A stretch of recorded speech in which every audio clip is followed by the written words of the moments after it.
Hello दोस्तों, मैं सूरज साहू एक बार पुनः आश्रय का आपके अपने YouTube channel S life knowledge में बहुत बहुत स्वागत करता हूं। तो दोस्तों, आज हम देखेंगे बीए सेकंड सेमेस्टर में एंशिएंट हिस्ट्री जिन लोगों ने ली है उसमें जो पाठ्यक्रम रहने वाला है वो किस प्रकार से है, जो सिलेबस है वो किस प्रकार से है और कितना है, हमें क्या क्या पढ़ना है। तो चलिए वीडियो को स्टार्ट करते हैं।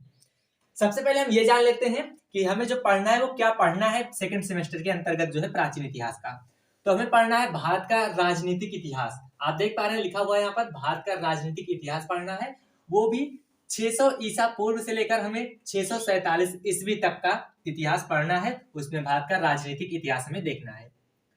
तो आपका ये जो सिलेबस है वो 8 यूनिट में विभाजित किया गया है। कितने यूनिट में? 8 यूनिट में विभाजित किया गया है। तो हम यहाँ पर एक एक यूनिट करके देखते हैं कि एक यूनिट में क्या दिया गया, दूसरे यूनिट में क्या दिया गया और तीसरे में। इस प्रकार से पूरा सिलेबस हम देखेंगे। तो सबसे पहले हम देख लेते हैं पेपर कोड। आप लोग देख लीजिए, यहाँ पर लिखा गया है पेपर कोड आपका जो रहने वाला है।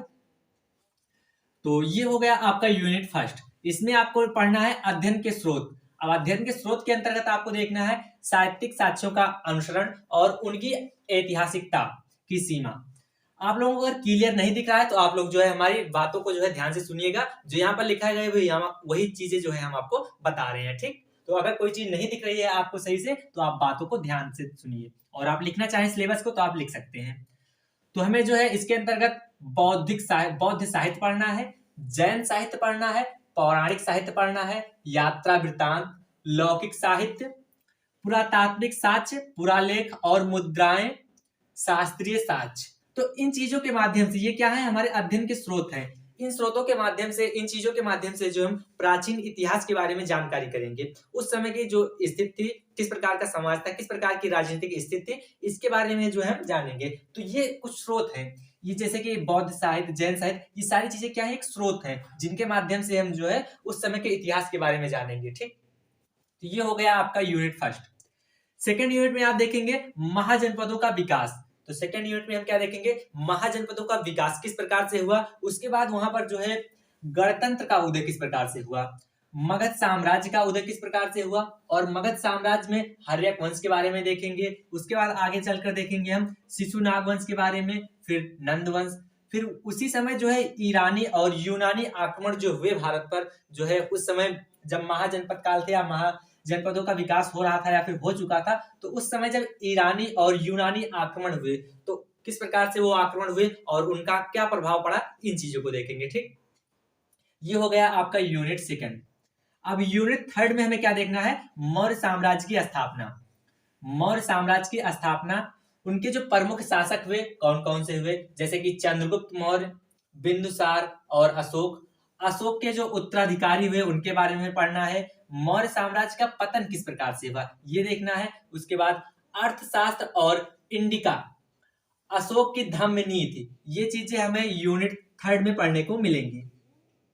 उसके बाद यूनिट 4 की बात करते हैं। तो यूनिट 4 में आप देखेंगे शुंग वंश, जिसमें आपको पुष्यमित्र जो है शुंग को पढ़ना है, इनके बारे में पढ़ना है। उसके बाद यहाँ पर आप देखेंगे कर्ण वंश। उसके बाद सातवाहन वंश के अंतर्गत गौतमी पुत्र सतकर्णी, वशिष्ठी पुत्र पुलमवी। उसके बाद आप देखेंगे यज्ञश्री सतकर्णी और खारवेली। तो ये हो गया आपका यूनिट 4। अब आप देखेंगे यूनिट 5।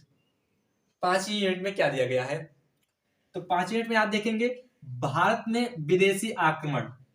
उसके बाद इंडो ग्रीक, डेमोट्रियन। उसके बाद मेनेंडर, यूक्रेटाइड्स, पार्थियन, रुद्रदामनी, कुषाण का उद्भव, कनिष्क, वशिष्ठ, हविष्क और वासुदेव। इन चीजों मतलब कि इन लोगों के बारे में जो है यूनिट 5 में हमें पढ़ना है।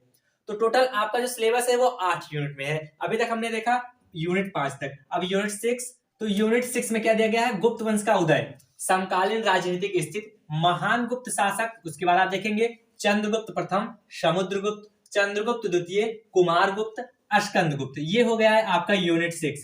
यूनिट 7 में आप देखेंगे वकाटक वंश, जिसमें आप विंध्य शक्ति से हरिसेना देखेंगे, कमजोर गुप्त शासक के बारे में पढ़ेंगे। उसके बाद गुप्त राजवंश का पतन किस प्रकार से हुआ ये देखेंगे। उसके बाद आप देखेंगे हन आक्रमण के प्रभाव, ठीक। अब यूनिट 8 में आते हैं। तो गुप्त वंश के पतन के बाद जो राजनीतिक स्थिति थी वो किस प्रकार से थी। उसके बाद आप देखेंगे वर्धन वंश, उसके बाद मौखरी वंश और आप देखेंगे गुप्तोत्तर वंश। लास्ट में आप क्या देखेंगे? गुप्तोत्तर वंश। ये हो गया आपका कंप्लीट सिलेबस। तो हम उम्मीद करते हैं ये वीडियो आपको काफी ज्यादा पसंद आया होगा। अगर वीडियो पसंद आया तो वीडियो को प्यारा सा लाइक कर दीजिए, और अगर आप लोग हमारे साथ इस सिलेबस को कंप्लीट करना चाहते हैं, कंप्लीट वीडियो देखना चाहते हैं, तो आप चैनल को सब्सक्राइब कर लीजिए और साथ में आप जो है बेल आइकन को भी ऑल पर सिलेक्ट कर लीजिए, जिससे कि क्या होगा, सारी वीडियो का जो नोटिफिकेशन है वो आप तक सबसे पहले पहुंच जाएगा। तो धन्यवाद दोस्तों वीडियो पर लास्ट तक बने रहने के लिए।